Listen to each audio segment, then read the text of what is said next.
स्वामी विवेकानंद जी ने कहा है, दुनिया सबसे अच्छी बात का पहले मजाक बनाती है, उसके बाद उसका विरोध करती है और अंततः आखिरकार स्वीकार कर लेती है। जी हाँ, मैं हूं अधिवक्ता रोहित कुमार सिंह और आप देख रहे हैं Rohit the learner YouTube channel. अगर अभी तक आपने इस चैनल को सब्सक्राइब नहीं किया है तो प्लीज सब्सक्राइब कर लें और बेल आइकन बटन को हिट कर दें। इस चैनल पे आपको न्यूज और लीगल इंफॉर्मेशन की जानकारियां मिलती रहती है, साथ में मोटिवेशन भी मिलता रहता है। तो चलिए शुरू करते हैं वीडियो को।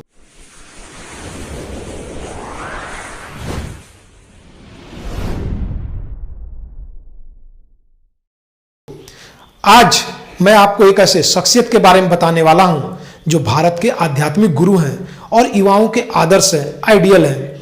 उन्होंने देश और विदेश को शानदार विचार दिए हैं।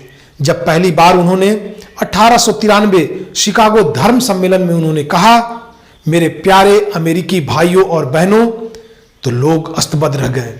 उनके कदम जहां थे वहीं रुक गए और तालियों की गड़गड़ाहट से महफिल गूंज उठी। जी हां, आप बिल्कुल सही समझ रहे हैं, मैं बात कर रहा हूं स्वामी विवेकानंद जी के बारे में। इनसे हम लोगों को बहुत कुछ सीखने को मिलता है।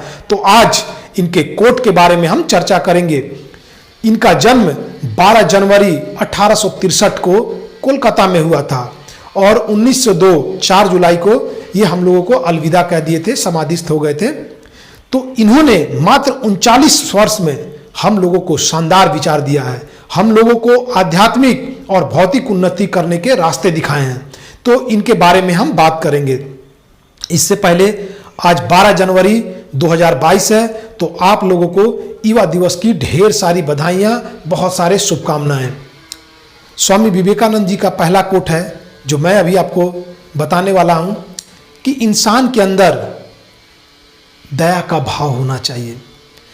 इसको ऐसे समझते हैं, एक बार इनकी मां रसोड़े में काम कर रही थी, तब उन्होंने कहा नरेंद्र चाकू देना। इनका नाम बचपन का नरेंद्र नाथ दत्त था। तब इन्होंने चाकू तेज धार वाले भाग को अपने तरफ रखा और हत्थे को मां को दिया। तब इनकी मां ने कहा, बेटा तू बड़ा होकर बड़ा ही उदार बनेगा और लोगों की भलाई करेगा। तब इस कोमल हृदय वाले बालक ने कहा, मां आपको ऐसा क्यों लगता है? तब इनकी मां ने कहा, बेटे तू नन्हा सा है, फिर भी इतना ख्याल रखता है कि सामने वाला का हाथ कट ना जाए, तो बड़ा होकर तू कितना विवेकवान बनेगा। तो ऐसे थे हमारे स्वामी विवेकानंद जी।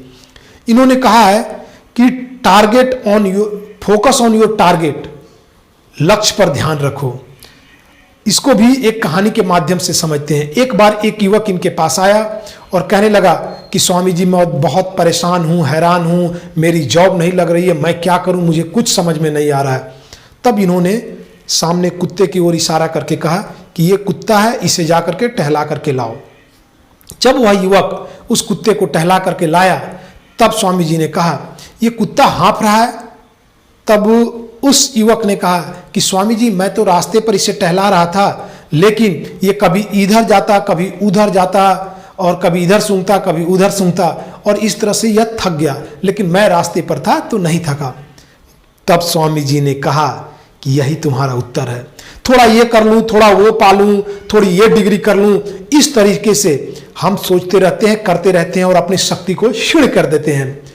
अगर हम अपने शक्ति को एक जगह फोकस करेंगे तो निश्चित तौर पे हम सफल होंगे और हमें शांति भी मिलेगी।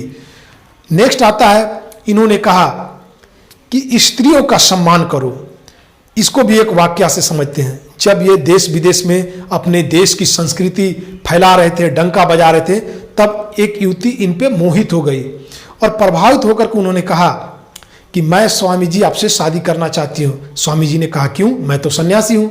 तब उस युवती ने कहा कि स्वामी जी अगर मेरी शादी आपसे होती है तो जो संतान उत्पन्न होंगे वो भी आपके तरह तेजस्वी और ओजस्वी होंगे और देश की सेवा करेगी, समाज की सेवा करेगी।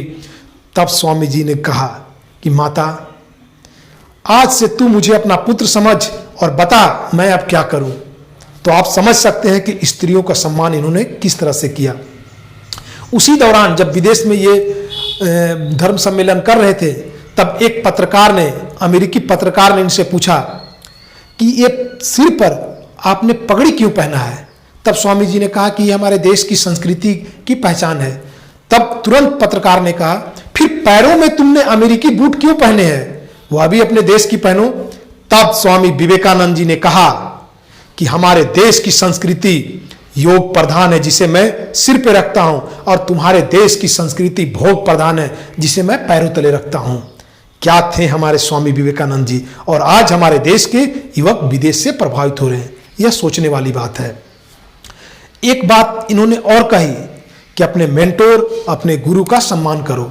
जब इनके गुरु भाई इनके गुरु की सेवा करते थे, स्वामी रामकृष्ण परमहंस जी की, तब इन्होंने देखा, जैसा कि हम लोग जानते हैं कि स्वामी रामकृष्ण परमहंस जी को कैंसर थी, तो वो थूक खकार उल्टी करते रहते थे। तब इन्होंने देखा कि जो सेवक भाई हैं हमारे, वो थोड़े नाक मुंह भवे सिकोड़ रहे हैं। तब तुरंत इन्होंने उन लोगों को सबक सिखाने के लिए वहाँ जितने भी थूक और खखार थे उन्हें निगल गए। आप समझ सकते हो कि इनके हृदय में गुरु के लिए क्या प्यार रहा होगा।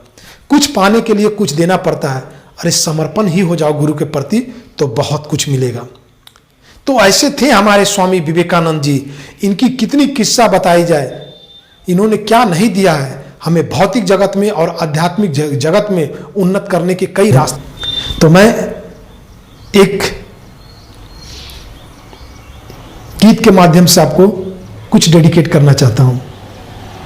वीर बनो गंभीर बनो, नौजवानों धीर बनो। वीर बनो गंभीर बनो, नौजवानों धीर बनो। देश को जो नोचते हैं बुरा जो सोचते हैं, देश को जो नोचते हैं बुरा जो सोचते हैं, वैसों के लिए तुम तीर बनो। वीर बनो गंभीर बनो, नौजवानों धीर बनो। विदेशियों के हाथ में मिट रही है संपदा, धर्म के नाम पर लूट मची है, धर्मांतरण की आपदा। देश को बचाना है अधर्म से टकराना है, देश को बचाना है अधर्म से टकराना है। संतोषी तुम तस्वीर बनो, वीर बनो गंभीर बनो, नौजवानों धीर बनो। आप सबों को स्वामी विवेकानंद जी जयंती की, युवा दिवस की ढेर सारी बधाइयां और शुभकामनाएं। फिर मिलते हैं नए वीडियो में, तब तक के लिए जय हिंद, भारत माता की जय।